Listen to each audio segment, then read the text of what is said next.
Marcus Rosen. Hello, everybody. Hello, everybody. And welcome to the Tesla Life number 200, our 200th episode. We made it. Wow, 200 episodes. That's like 4 years. That's insane. That's insane.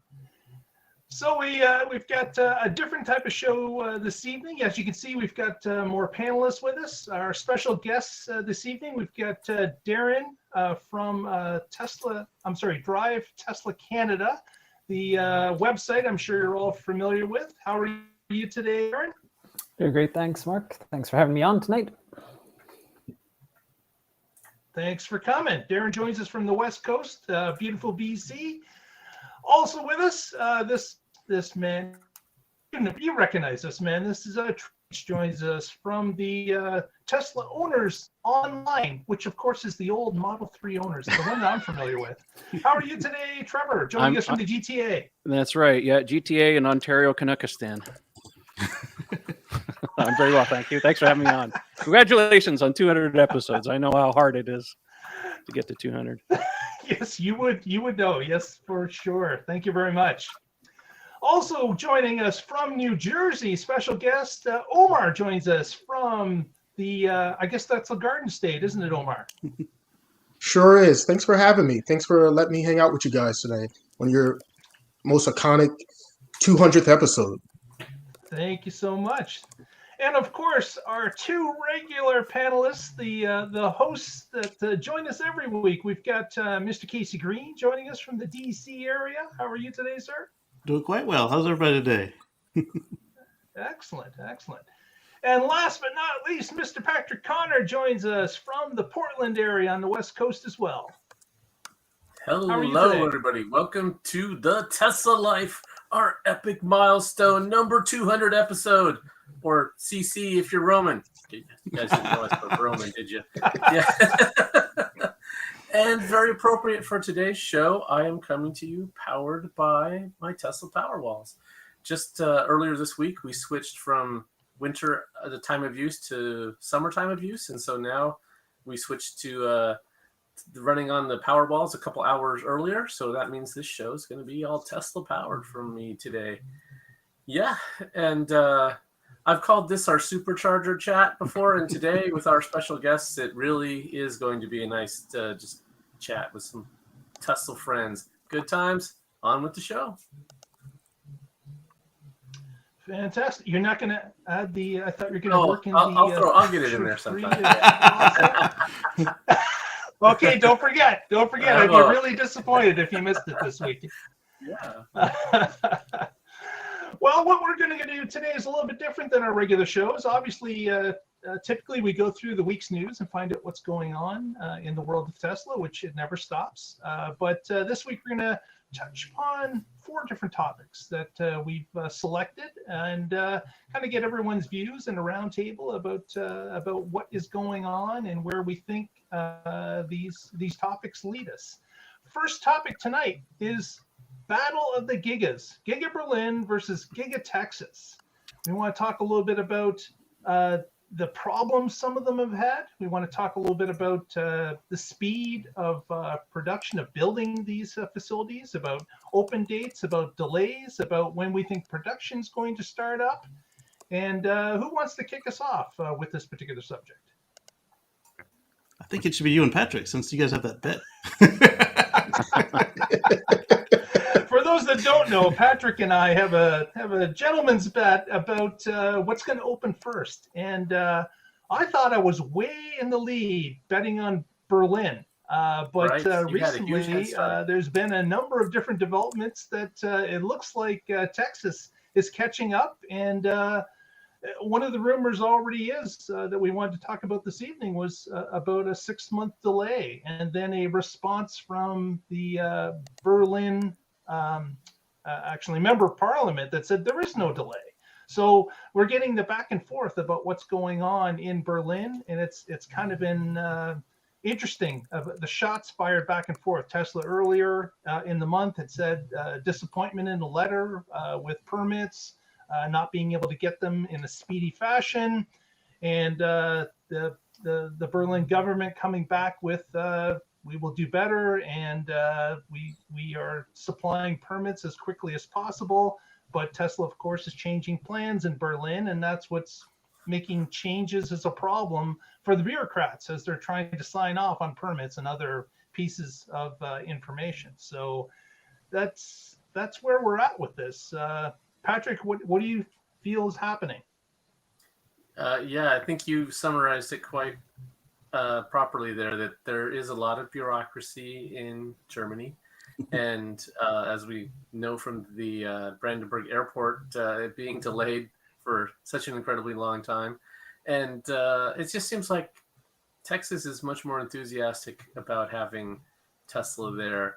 And I can understand there's a lot of people in Germany that are involved in the auto industry, Tesla's competition in a lot of ways.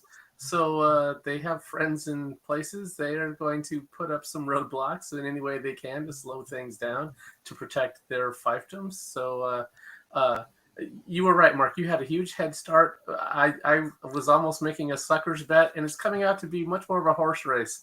I thought I was making a losing bet for sure, but it's not such a bad bet after all. I have a chance. And of course, Darryn, with your publication, you're running these stories constantly. What's your view of what's going on between the two builds? Yeah, I think Germany is a little more of a complicated story. There seems, especially in the last couple of weeks, there seems to be a lot of negative stories coming out about Tesla in Germany, seemingly trying to have an effect on the construction there. Whereas you barely hear anything about Giga Texas. It's just going ahead with seemingly no issues at all. So with the way things have been going lately, I wouldn't be surprised to see Texas open up sooner than Berlin. Yeah. And Trevor, any comments? I kind of agree with you guys. My observation has been that even though Berlin had about a 6-month lead from construction, I think from the construction aspect and facilities that they have, they're much further ahead. But the bureaucracy and the permits have been a constant source of irritation for Tesla. I think it could be also part of their own doing, though, because Tesla, as we know, likes to change things and change the rules as they go a lot of the times. And I'm sure that irritates some of the people in Germany. But it seems to be very much a permit situation. If they had the permits, I'm sure Tesla would be able to start production in the summertime. But who knows what's happening now? Quite honestly, there was a time when I was following the Berlin factory, with the Wolfpack guys and stuff that are flying their drones and stuff. But my heart is more in the Texas, like the Cybertruck factory, all things considered. That's where my heart lies. I think that's much more exciting. And I watch that like a hawk. And the progress that they're making there is astounding, how fast that they're building things down there. And you're absolutely right. I think in Texas, a lot of ways, very much like China, it's very much a can-do attitude. Let's get it done. I think ultimately the factory in Texas, in Austin, it's much more important to Tesla than I think the Berlin factory. And not to denigrate the Berlin factory or anything like that. It's just there's so much more products that are going to be coming out of the Cybertruck factory than the Berlin one is. So I think if Tesla was to choose one of the babies right now to focus on, I think the one Austin would be the one to happen, and let the permits lay where they may when the time comes. So it's still a horse race, but it's going to be interesting. Yeah, it seems that there is this bit of friction with Berlin, and there has been for a while. There seems to be between Tesla and Berlin, and is it because of, as you mentioned, Tesla does a lot of changes on the fly, and they've been able to get away with it in previous builds because China certainly wanted them there, and they wanted them there quickly. Is there some of that going on that Berlin's going, listen, you wrote this down on the paper, we're going by this, and now you're saying you're going to change it? You're going to slow down the machine, the paperwork machine. And You said blue paint. What is this and white paint? Texas- Yeah, exactly. It may be that much of a change, but out of the gate, I think it was reported many times that Tesla was building ahead of the permits anyways. That's true. They That's were risky. out in front of those permits. Very risky, and and that's typical and they Tesla. were even under the they were That was a even under huge the risk for them. threat that if it wasn't built correctly, they were going to have to tear it down based on being ahead of the permits.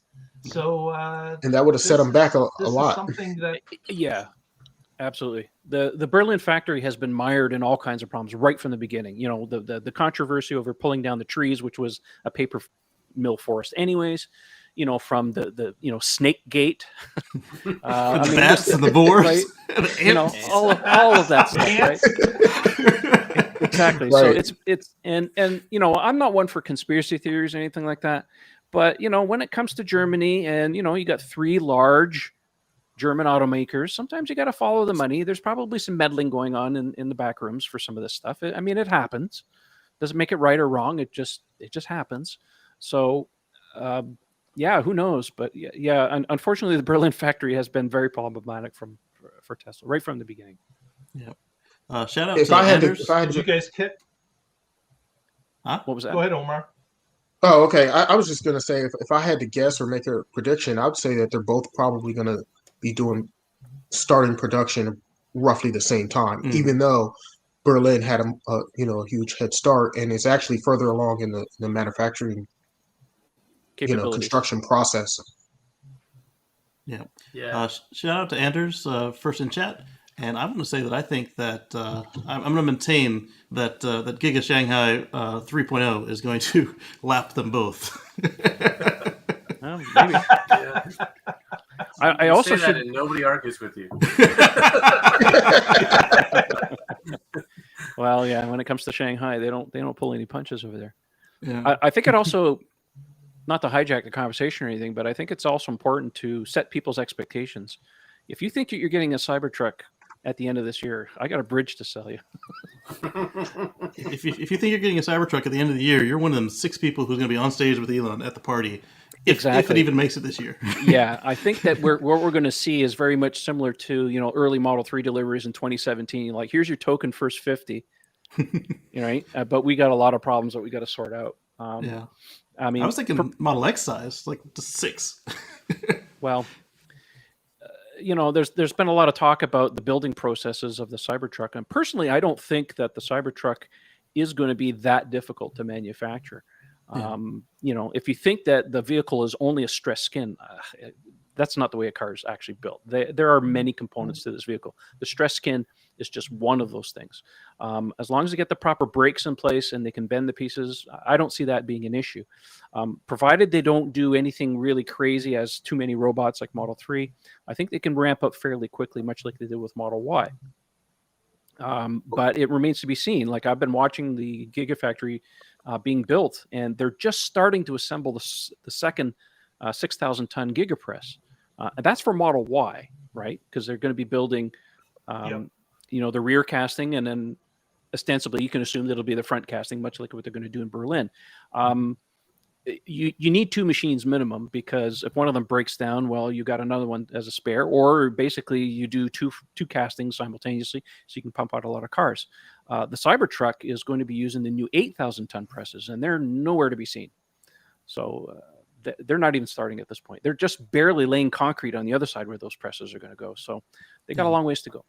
Well, I mean, they keep telling us Model Y is going to be And the of course, best seller. Elon's interactions that we've seen recently have all been putting the brakes on the Cybertruck. Like, they've all been stepping back expectations. He's been a little bit at sandbagging a it time, for sure. saying, if we're lucky, we'll see some, and then it's a little bit worse statement the next time. So he's certainly been stepping it back. So they know that they're not going to have the ability to make these things this year. There's just in any sort of volume. Like Casey said, you might get 6 of them or 50 of them, but it's going to be limited.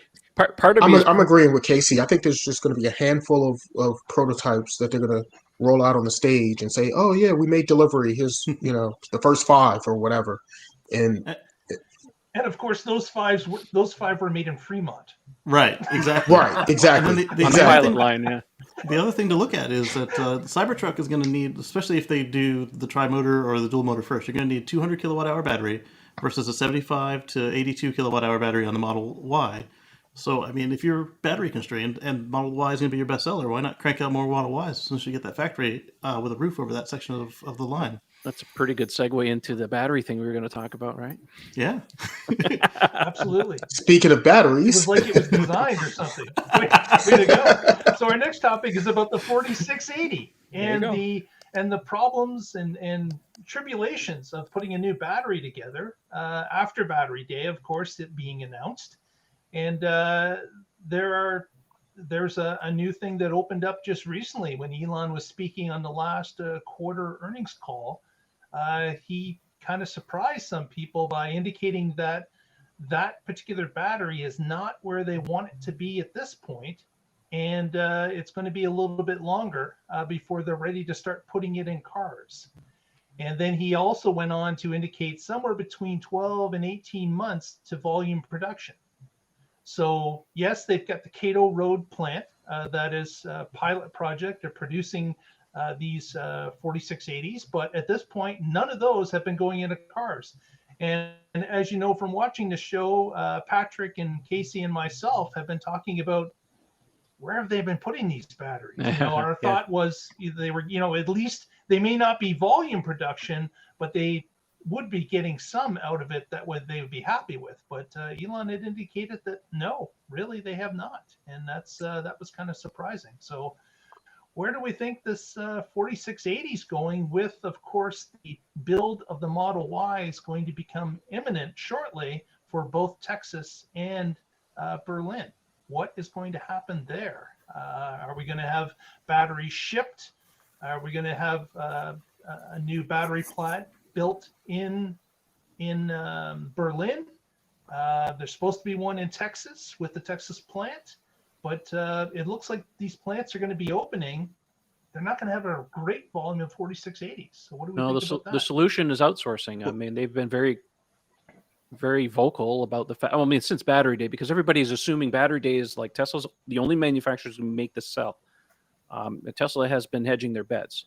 They've talked to LG and they've talked to Samsung. I'm sure they're going to be buying cells, 4680 cells to their specification from other suppliers. It's a false assumption to think that Tesla is going to can do everything themselves, right? All you have to do is look at Shanghai. They use the cattle batteries over there, the lithium phosphates. I mean, they're not married to themselves or Panasonic. So I think batteries are going to be the biggest thing that's going to be the hardest constraint as far as production wise goes, as far as the volume of production that they want to build. So of course they're going to buy as many batteries as they can, as well as build as many batteries as they can, and they're going to use them all up. And I think the 4680s that they've been building so far, as Elon stated on the earnings call, he said that he didn't think they were ready for vehicles. So I think that those cells have probably been going into power walls, since he doesn't think they're good enough for vehicles, but he thinks probably that they're good enough to utilize in some fashion. And he stated before that you don't need the same quality for house Stationary. use as you do for a vehicle. well, for sure, they've been putting them in some prototypes, just not production cars. Yeah. And we've seen the semi-truck recently. I'm sure they're running some plaid cars around with it. SX, Roadster, who knows? But those batteries are not going to waste. They're not just being shelved. I mean, they got to use them. Yeah, and we saw with Shanghai that they launched it without. Wouldn't you think they would? They launched Shanghai without the battery factories, so they were buying them from, as Trev mentioned, we got them from cattle, we got them from LG, probably some Panasonics as well. And LG has publicly stated that they're building 4680s. Who else on the planet is using a 4680 can? So they're not going to be completely free of batteries. Well, remember, 4680 by definition is a form factor. Tesla's special sauce is, the tabless format, the electrolytes, that kind of stuff. So there's nothing wrong with Tesla going to a contract and saying, build these to our specification. It's our IP, but can you guys build this for us? I mean, it's just like Apple. Apple doesn't build their own chips; they design them, but they get all kinds of manufacturers to make them to their specifications, even though it's their intellectual property. So I don't see how Tesla is any different when it comes to battery cell. I mean, it's nice to see that they're vertically integrated and they're making their own battery cells, but it doesn't mean that they're married to it forever. I wonder if the people they're contracting with are going to do tablets as well, because a lot of the benefits seem to come from the way that it cools. Oh, you can bet it'll be copied. Yeah. How much is Tesla going to enforce the patents? Have they patented it? Probably, but you don't need to go. You don't need to go tabless or 4680s to do the structural packs. You can put 2160s in there, seal them up, and then ship pallets of bottoms of cars out to both factories. Mm-hmm. It could, but I believe that if they're going to put 4680s in a car, I think it's going to be Tesla's design. It's going to be their type of batteries. I would have to believe that, because they're not going to enjoy all the economics, basically, but on top of that, the power density, the ability to discharge, the amount they need to. Isn't that all part of the Tesla secret sauce that they've built a battery around? The Model Y was in the middle of the chart. Yeah, I kind of agree with Casey was saying that the Model Y, even though it might have a structural battery pack, there's nothing that says it has to be a 4680 in there. The 4680 and its advantages come from the density required for things like the Roadster, like the Plaid Cybertruck, like the Plaid Model S, like the Roadster. There's nothing that says we have to put it in a Model Y so we get 600 miles out of the thing. I mean, there's nothing wrong with them taking, okay, let's put the 2170s that we've been using in that car, and nobody's a wiser, right? Yeah, okay, fine. It has structural battery pack and 2 mega castings, but other than that, I mean, it doesn't mean that the performance of the vehicle has to be improved by any matter. Right, and if Tesla defines the specifications and say LG can meet it without doing it their own way, there's a lot of ways to solve particular problems. Then it doesn't have to be tabless or whatever, as long as it can get the job done.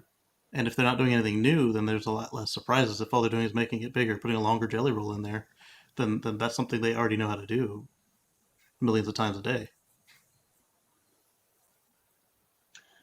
Darryn, what are you hearing with your publication? You get a lot of news stories that come your way from a number of different writers that have talked about this issue. What are you hearing? Much of what you guys have been saying. The idea that Berlin might open and not have 4680s ready to go at that time, and then they would just either use 2170s from other suppliers, and then eventually shift to the 4680. So maybe a delay for Berlin might be advantageous that way. That they would have, by the time they do get open, that 4680 is going to be ready to roll. Yeah. I think that the first time we see the full stack Tesla battery, whether it's built by Tesla or anybody else with the tabless, their formula, the 4680, the structural pack, will probably be on the Plaid Plus or on the Cybertruck tri-motor, because it's going to be a low volume vehicle for them to work out any kinks, get their supply built up. It makes the most logistical sense. Yeah, I fully agree with you on that, Casey. It's interesting that these. I was just kind of taken back that when Elon had said they're not at the point they thought they would be, with not ready to put them in cars. Now, like, I understand that they're probably not ready to do it in volume, that they're still working out the kinks of the manufacturing and getting it fast enough. That actually they've got a number of new things that are happening, the less drying, the different materials, the tabless format, all these things combined to make a production build of the 4680 challenging. And it is going to take for them to get that in place. I'm just kind of surprised that they aren't happy with what they can even get off the line in a slow fashion. Maybe that's because they're trying to push it faster and faster, and the stuff that's coming off is a little bit subpar based on what they had the specifications to be. That was kind of something here. to me. I just hope that they're not coming off the end of the line into the recycler to get rebuilt again. Hopefully, like Omar said, stationary storage or prototyping or something useful out of it. Well, if you think about it, even if the cars, you would. Go ahead, Mark. Although if they are coming off the production line and can't be used, I hope there is a way to recycle them. Because really for all batteries, that's what we're going to require, is that the battery innards can be reused again and just put into new batteries to try it out again. Because we have to be sustainable with these, and that's ultimately what's going to happen. Well, Prime and JB's factory. I was just about to say, right? Maybe they're using it maybe they're using it to test their recycling techniques. Send them to JB. Yeah. Well, you know what? If you think about it, even if the cars were delayed 6 months, it's no big deal. I mean, Model Y and Model 3 are floating the boat right now. I mean, look at Model S and Model X.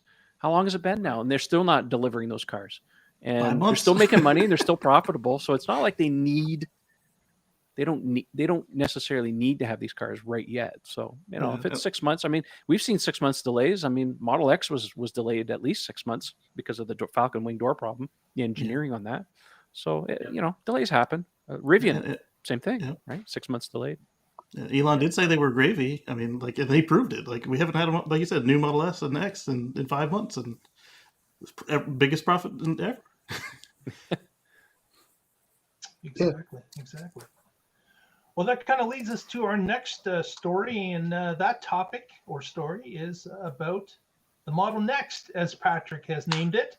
And we've got a $25,000 vehicle that, by my count, we're about 2.5 years away based on when it was introduced at Battery Day, maybe a little bit less. He said it was about 3 years from Battery Day. So we've got, again, a number of rumors and information here about what the Model Next actually is. We've got the Chinese plant with an R&D center that is supposed to be designing a car that we believe is a world car that they will sell in China and elsewhere. We've heard about Giga Berlin having their own design center, and about some sort of a smaller hatchbacky type vehicle that could be this Model Next as well.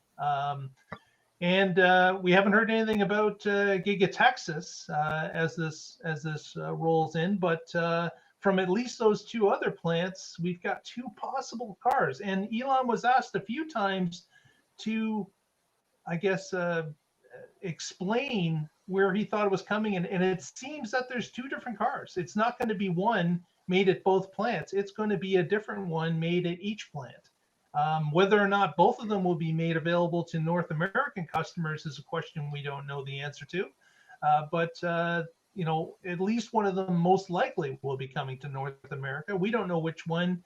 And when is it going to be unveiled? Are we going to get some sort of an unveiling maybe later this year? Is there an event coming to let people know this car maybe a little bit more than 2 years away? So what are you guys thinking about that? Patrick, you named it. What do you think is going on? Yeah. So about the name, there were some people calling it the Model 2, and I did not like that name.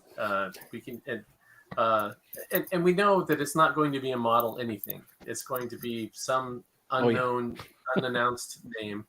And unfortunately, with the original Roadster, its code name was Dark Star. The Model S was White Star. The Model 3 was Blue Star. We had code names so we could talk about them before they came out. And the $25,000 vehicle doesn't have a cool code name. And Model 2 just didn't do it for me. So cheap Tesla sounds bad too. Project Bobcat? Maybe it's Project Bobcat. Who knows? Hopefully he just doesn't name it after his son, because nobody can pronounce that. Well, we know it'll definitely not be Model something, because they're certainly done with the whole model moniker. Yeah. Right. Yeah. Yeah. Elon has said this much. So. Yeah. No more Model. It's not a Model 2. Right. Yeah. So that's the placeholder name we have is Model Next until we have a better name. I like the idea of so if the design center in China is the one designing it, my assumption is they're going to build it there first so that the designers can be there, see the first ones roll off the line, make changes to improve the design for manufacture, because it's not just about making it look cool, it's making it so that you can make it so that it can be affordably built, reliably built, high quality, quick. And as we know, Tesla iterates, and so there's going to be several iterations, I think, before they even start production. They will do some prototypes, alphas, betas, and learn from those things.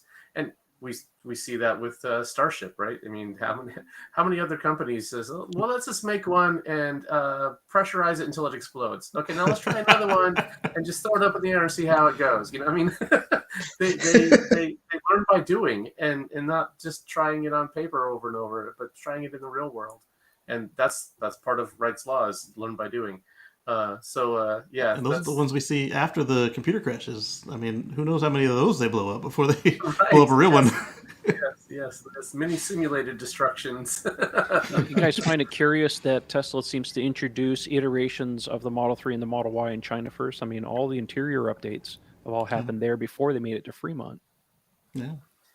Yeah. They can probably manufacture things cheaper over there, so they're probably testing it, the new things over there first. You know, if it doesn't work out and they have to switch back or whatever, it's probably just more economical for them to do it there. Well, plus that's the factory built to their specifications rather than one they kind of shoehorned in. So they might have set this thing up for better flexibility than they did with Fremont. And they're asking all the employees to remove parts, remove processes, make things better. And if that's the place where that idea came from, they might pilot it there and then roll it out. So it could just be that right now China's coming up with a lot of cool ideas. That is cool. Could be.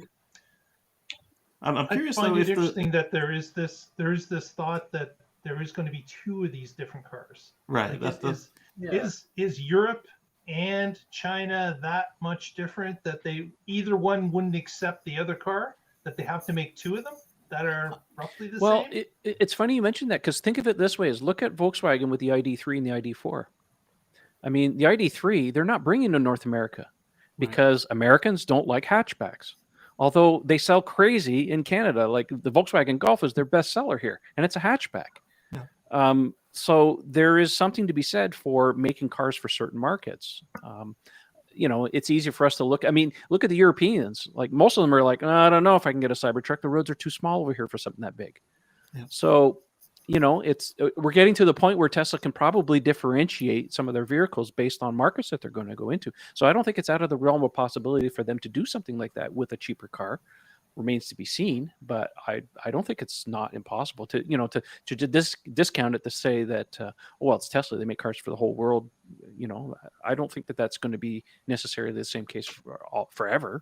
Yeah, and look at everybody else's Chinese domestic market cars. They are special, and they might not be accepted outside of China, but the market is so large that you'd be making a very foolish decision to not cater at least one product to them, even if it is something that you can't sell elsewhere. There's enough of them to buy it. They send them all to Norway. And there's different regulations in different markets as well. So you know, you might be able to get away with cutting the corner or doing something else in China that you can't do somewhere else. Not that Tesla has been known to cut those type of corners, because their number one thing is always the car is built around safety and stuff like that, which is where other manufacturers have been known to cut corners. Safety first, then an EV, then cool. We've been seeing lately that Tesla Shanghai has been shipping those Model 3s to other European countries. So obviously the build quality is, things that can be accepted in both Europe and China. So it's good to see that those cars, I would imagine those cars are built in China for Chinese, and for the ones that are going to Europe, they're the same cars. I wouldn't think that Tesla has two different build lines, that is a Chinese car as opposed to a European or export car. There will be subtle differences in the software, and but nothing that you can really put your finger on, I don't think. Yeah, Right. Tesla And has, I'm sure the Chinese writing sticker on the Model 3 gets taken off and another one put on when it goes to Europe. Yeah. Right. Well, It and China is the biggest market, so I mean Oh, it yeah. does make sense that they would be building eventually, the Chinese cars in China just strictly for China, and then the Giga Berlin would be putting out all the cars for Europe. I mean Yeah. I'm curious that makes a how, lot how of sense. There's two reasons for that, right? One of them is logistics because, you can't make everything in one factory and ship it all over the world. That logistically doesn't make sense because especially with Tesla in the way that they recognize revenue on the cars, right? Other car manufacturers couldn't give a crap because it goes to the dealer to sit on a lot, and as far as they're concerned, it's sold, right? But Yeah. Tesla has to recognize that revenue, so they want to make sure that they build the cars for the furthest markets at the beginning of a quarter, ship them on the boats, so they can recognize that revenue. The second one has to do with import taxes and duties. Europe imposes some Norway, for example. The reason EVs sell so well in Norway is because gas cars are taxed to the hilt. So, there's markets over there that has some pretty heavy import duties for foreign-made cars. Just like the Model 3. I mean, before the Model 3, especially in Canada, for example, even though Model S was about 51% or 50%, there were still import duties and stuff. But we don't necessarily suffer that from the Model 3 because it's 75% North American parts. So it makes sense for Tesla to have multiple manufacturing all over the world to be able to handle these markets to get, the cost, and so they can be more profitable, right? Because they don't want cars sitting on the books forever, right? Yeah. Yeah. I'm curious how And long. go ahead, Casey. I'm curious how long China will be exporting to Europe and not just their own half of the globe, like China and surrounding countries, as well as Australia and the Southwest. I find it curious that they're shipping out of Shanghai to go to Europe because that's even further Yeah. than Fremont. But there's less oceans to worry about. Maybe they just have The reason excess for inventory. that is just manufacturing prowess. The amount of cars they can push out of Shanghai is a tremendous amount. Like it's phenomenal. They're nowhere near, I believe, what they could actually max out at. And if they do max out and continue to max out, I have a feeling they'll just prop up another line and start building more of them. It just Shanghai seems 4. that Shanghai is almost completely robotic in the amount that they can pump out. Has anyone truly figured out what Phase 3 is going on at Shanghai is for? Probably Is that Model soon? Y Is that Part spelled? 2. I'm thinking second line for batteries. Model Y. Oh no. What's that, Darryn? I was just saying, I don't think anyone's actually been able to nail it down what exactly is going to go in there. Yeah. It would make sense to be Model Y Yes. Part 2, though. right. Well, Elon did say the Model Y is going to be the best-selling car in the world. Omar so- and I are on the same wavelength. Yeah. Oh, yeah. I've seen more Model Ys around here than I've ever seen of Model 3s lately. Yeah, same. Yeah. So, and of course, if and when we get down to that $25,000 Model Next, what kind of dent in the market is that going to make? It's game over. It's gonna be a lot of first-time Tesla What we owners. saw with the Model 3, what is going to happen with a car that retails at $25K US base? Well, the old That's Tesla before stretch thing is a incentives as day. well. Well, yeah. Don't forget. I mean, the whole Tesla stretch thing, that's out the window. I mean, you'd be crazy. I mean, at $25,000, you got to think about it this way: Tesla is at cost parity with a gasoline car as far as the drivetrain is concerned. This fabled $100 per kilowatt hour has actually been reached at that point. Anybody who actually wants to sit down and actually do the math of total cost of ownership, you'd be insane to buy a gas car at that price. It's almost Because at that it- point now with Yeah. Well, prices. it's getting close with an SR Plus, but even at $25,000, it's game over. It's Yeah. absolutely game Oh, over. that's a huge game changer. Like we're seeing in Norway. I mean, literally, nobody wants to be the bag holder on a gas car. Like when it comes time to sell your used car, you better sell it in mainland Europe. Otherwise, that nobody wants to be that last person with that gas car that you can't get rid of. Well, the And thing so is imagine that with just cost. Yeah, go ahead. we're all owners. We understand the metrics of this thing. The average person, when they go buy a car, the mentality is, and we've all been there because we bought gas cars in the past. is how much is this thing going to take me? How much is this thing going to cost me to drive it off the lot today? You don't think about maintenance. You don't think about fuel because those are kind of known things and they're over there. Yeah. We all know with an EV, you got to do a little bit more math. But at $25,000, that math doesn't apply anymore. You just don't even have to worry about it anymore. It's like, am I going to buy a car at $25,000 that does all these things that costs me, and forget about maintenance, but this much, like a tenth of the cost to run in fuel? Or am I going to buy a Civic and this Tesla does all these things and it's got software updates and it's cool and it's got FSD and I mean, it's game over. That's it. Yeah, it's going to be a lot of first-time Tesla owners.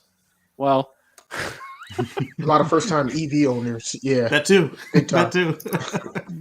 Facebook's going to be flooded. How do I do this? How do I do that? I'm like, oh, here we go again. Yes. It's a whole new can of worms at that point, for sure. It was really. It's still very bad during the Model 3 days. In some ways, I wish for the older days where people were more educated. Oh my God. It's wintertime. What is this yellow squiggle? Right. Exactly. Came up my nose. What are those little gray dots for? Why am I only getting 200 miles now? Oh boy. How many times did you get that question where someone says winter just starts and all of a sudden my car's broken? Uh-oh. Did we lose everybody? We had a glitch. Yeah. Hey, welcome back. We're all back except for Casey. There he is. Everybody move around the board. It's Hollywood playing musical squares. Musical chairs. Marsha.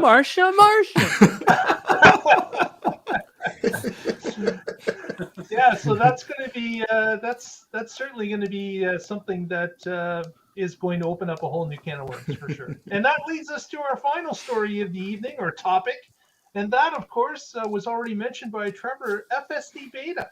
FSD itself is now, of course, in beta release.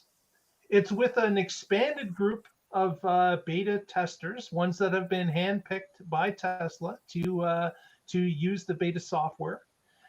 They've basically doubled the amount of people they originally had on it. And Elon came up with, and what a crazy response he put out on Twitter. If anyone wants, FSD, just let us know, because of course, it just flooded the airwaves. I'm sure Tesla employees were just flipping out, going, "What is he doing?" Because of course. Everyone started to well, they didn't even know. They're just like, why are all these people calling me? Because he doesn't check with anybody first. And they don't read his Twitter. Insanity. Elon is insane. So, of course, this has been delayed. It's been delayed. We're now at, version 8 are we at? The beta FSD? 8.3. 8.2, 8.3? He tells us that when they get to 9, they're going to allow a button to appear on the screen, and anyone who wants it can just press the button, sign the agreement, and move on with it. So this has been a delay for a number of weeks. So where's that button? Everybody's looking for it. It's like, how many people have said, "Where can I find the button?" Like it's like the button is there, it's just hidden. But when it comes to when it comes to FSD, I wish Elon would just keep his mouth shut. Just like stop. Just stop. So has anyone in the expanded group actually received the bits yet, or are they just in the group? They are, how can I put this? NDA? Well, the people that have been blessed with social media abilities to talk about it have not received it yet. The last I heard is that they're about a day or two away from possibly getting version 9. They are testing version 9 in private, but that's all I know at this point. By the way, FSD is being tested in Canada. It's just employees only. Okay. I still wish that it had been like he said with the safest drivers, rather than this weird popularity contest it became when they started to expand it out piece by piece by piece to these other extra people. Listen, the thing that we've seen consistently with FSD, with these TikTokers and all these idiots out there who are going to abuse the system, is, you guys got to stop this stuff. Otherwise, they're going to take our toys away. And this is why we can't have nice things. Well, exactly. And the thing is that, if you think the FUD, the fear, uncertainty, doubt has been very bad over the last, few days or weeks, whatever, where all these crazy stories were coming out over, a car crash where FSD or autopilot was not even involved, even though the media came to that conclusion. I mean, you know how far that went. Yeah. Listen, the moment a car crashes and we know that it was on FSD, it's going to be pandemonium in the media. Tesla needs to be super, super, super diligent, careful. This thing has got to be almost bulletproof before they release it, especially to an expanded group, because you just know that somebody's going to do something stupid and they're going to abuse it. And I'm sorry, in a lot of ways, I just really think that they should just cool your jets, work on it, maybe take another year if you have to, get it right, and then start a phase-in approach. Because I don't know, the way I look at it is that the media is just going to have a field day with this, and it's going to be really, really bad. I mean, if you think it's bad now, you haven't seen anything yet. Yeah, and there will be a crash on FSD because it's the physics.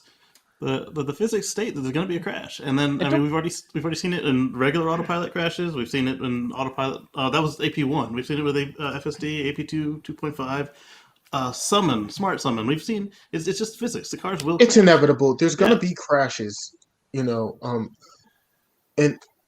the thing is, it's going to be. Is it going to be probably safer than a human driver and less crashes per mile and all that stuff? Sure, you can argue all those statistics all day long, and all of that stuff can be absolutely true.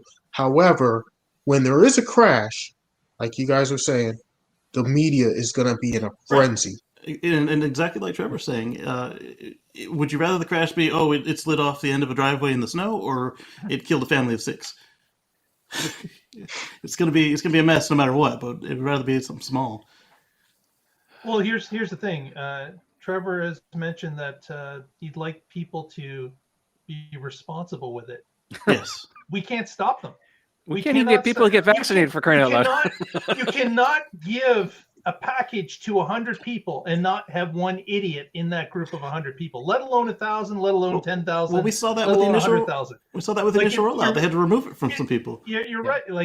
It's going to have to be really close to perfect, because there are going to be that group of idiots that use it in the wrong way, and we can't stop them.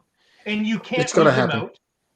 You're going to find out the hard way after a crash that this guy was attempting to sleep in the back as his mother was filming. That's exactly what's going to happen. No matter how much we know that it's going to hurt the community, they could have to roll things back. It's going to hurt Tesla in the eyes of the regulators, of the ones that haven't approved them yet.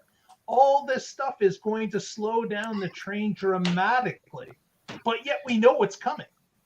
I think. Yeah, I mean, we saw with Smart Summon, and we saw with Dyno Mode. Dyno Mode wasn't even a released feature. We saw so many people doing the most idiotic things with them both, and luckily none of them made the news. Part of this, I think, could be mitigated if Tesla really steps up their efforts with driver monitoring. We know that they are testing it in shadow mode. I mean, Green has proven it.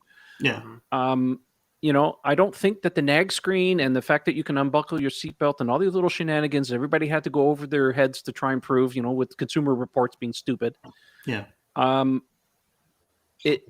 Tesla really has to implement this driver monitoring and be very strict about it.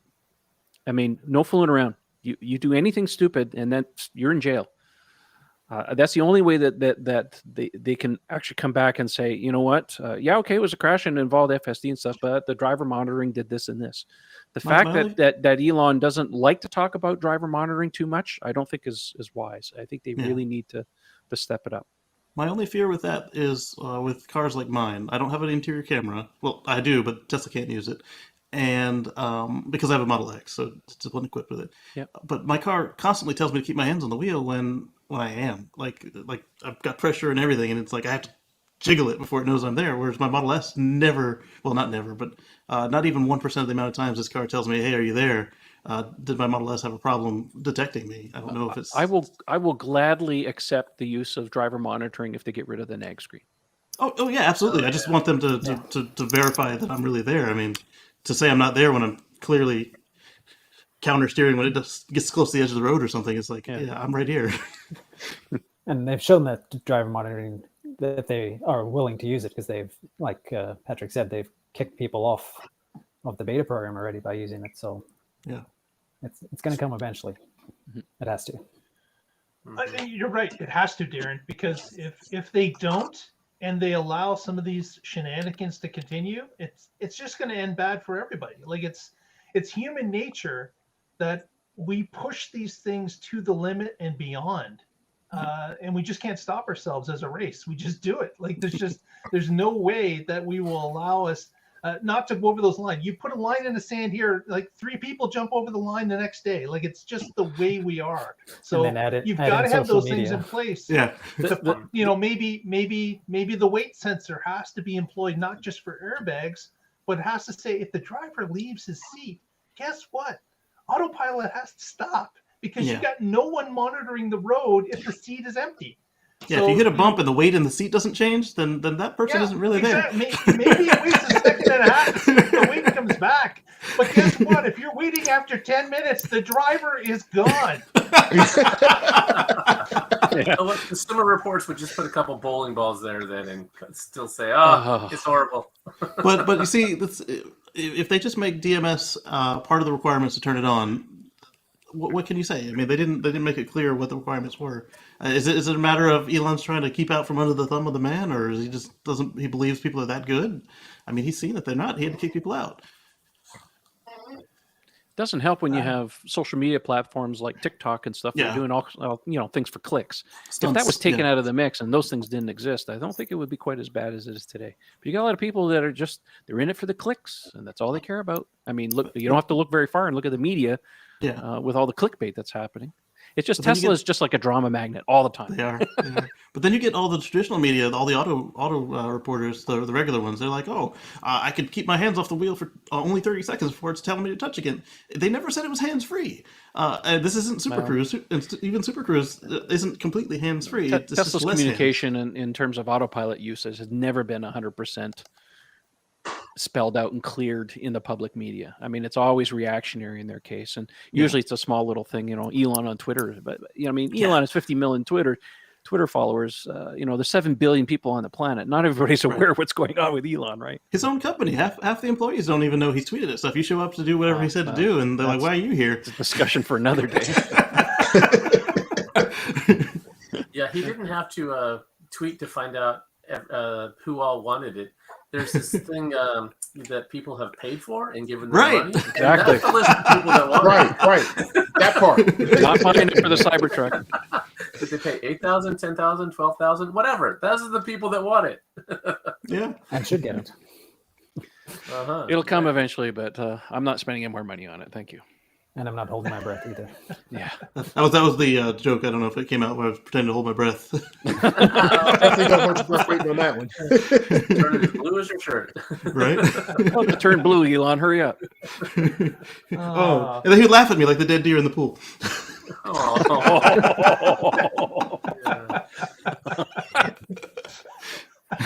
Well, it just got dark real quick. I'm sorry. You had to go there, didn't you, Casey?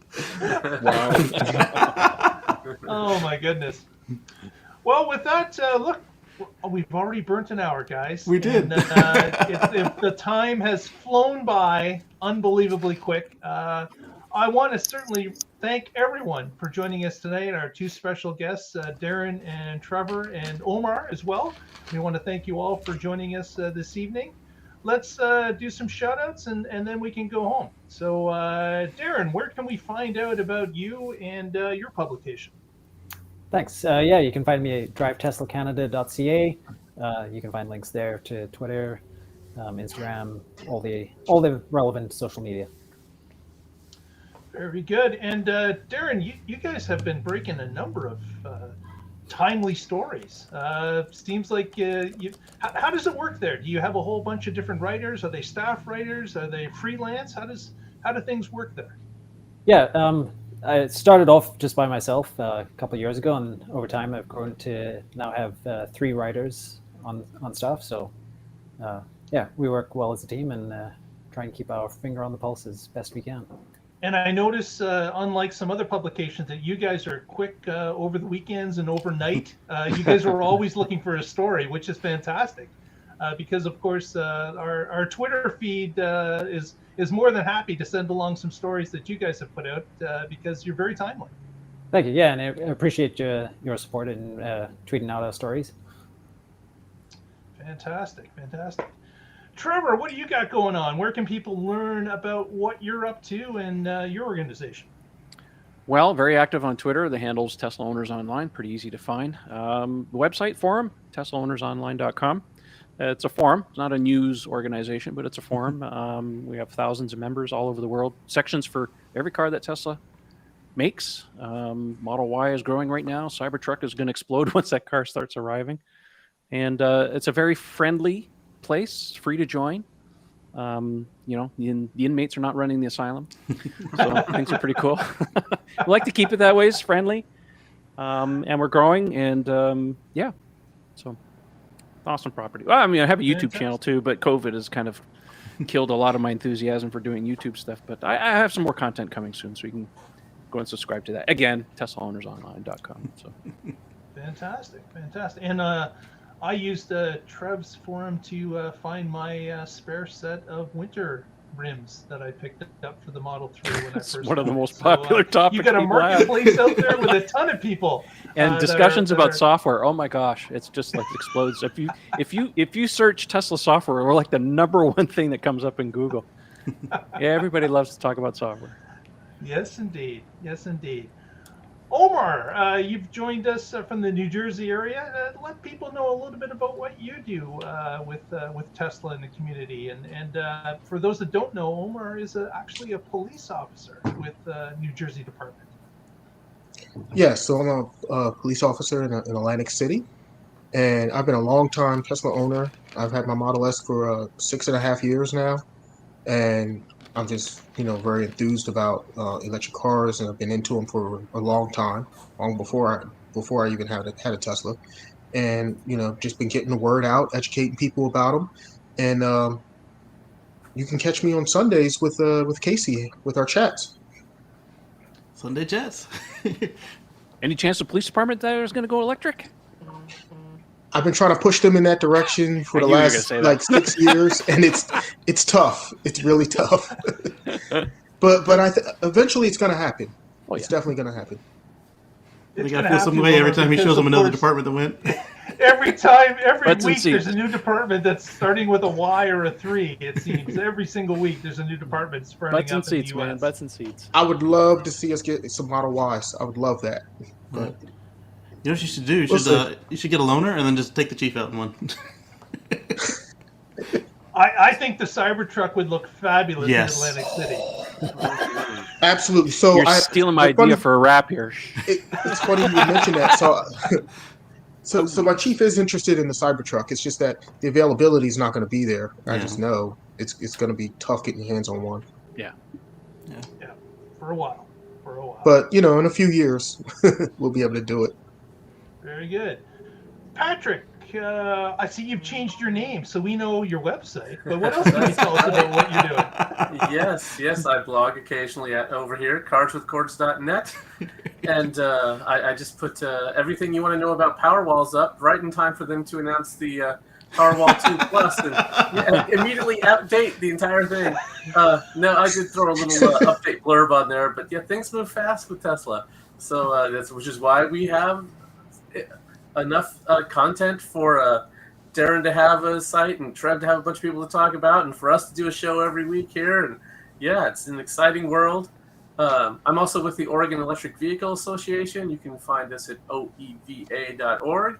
And all of this stuff, my blog, doing this, it's all to help bring about a future free from fossil fuels. Yes. There you go. There we go. Get off those dino squeezings. Yes. Almost to the end. Perfect. Mr. Green, tell us a little bit about your YouTube channel and where we can find you. Will do. But first, I want to shout out for history records. We've got Anders, Hockey Day, and Cobra Told You. And I'm sorry I might not pronounce you correctly, Guk Wapenzi, in the chat for episode number 200. You can find me at youtube.com/KCGreen. That's KACEYGREEN. I just put up a video on how to restore your YouTube access in the Tesla Theater. A couple of people had tried some things. I tried some stuff and it didn't work. And I tried some stuff before and it worked last time. So There's a quick video, there's a 1 minute short, and then there's a 2 minutes explaining what's going on so you can follow step by step. And I was able to restore my access even though Google's like, this is an insecure browser. Cool. I'm going to go Yeah. link to that on the forum. Appreciate it. Thank you. No problem. Well, thank you again, everyone, for showing up tonight and making our 200th episode a memorable one. And we'll have to do this again. We won't wait 200 episodes, though. We'll do this again shortly. But we thank you all for coming, and we thank you for watching. And with that, we will say, if you haven't already, please give us a thumbs up on the video. Press subscribe if you'd like to see these type of videos again throughout the week. And with that, we'll roll the music, and we want to thank Lee Moon for producing the music we use every week on the show. Thank you, Lee. Thank you, Thanks, Lee everyone. Moon. Have yourselves a great week, and we'll Hey, guys. see you next time on The Tesla Life. 200! Yeah! 200.